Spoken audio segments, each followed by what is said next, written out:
Je parle français. Tu parles français. Elle parle français, elle aussi.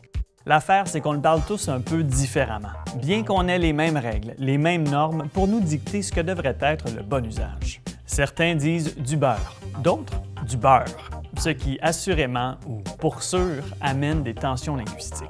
Accent, régionalisme, archaïsme, chiac, joual, tarois, franglais, autant de variations qui peuvent se retourner contre un francophone quand on veut insinuer qu'il ou elle ne maîtrise pas la langue de Molière.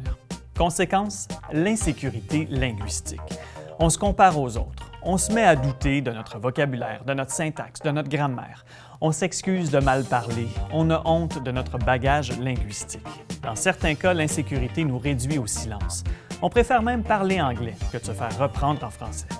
Des consultations menées par la Fédération de la jeunesse franco-ontarienne en 2015 ont révélé que l'insécurité linguistique contribue à l'assimilation des jeunes franco-ontariens. Son de cloche similaire du côté du Manitoba.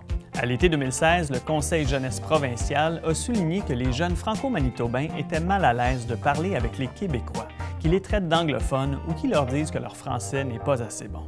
L'insécurité linguistique, c'est une forme de discrimination qui est indissociable des jeux de pouvoir entre dominants et dominés. Mais comme nos ancêtres qui ont su résister au rouleau assimilateur des Anglais, des voix s'élèvent maintenant, notamment chez les artistes en milieu minoritaire, pour revendiquer la légitimité de leur français, qu'ils viennent de la Sorbonne ou du pays de la Saguenay.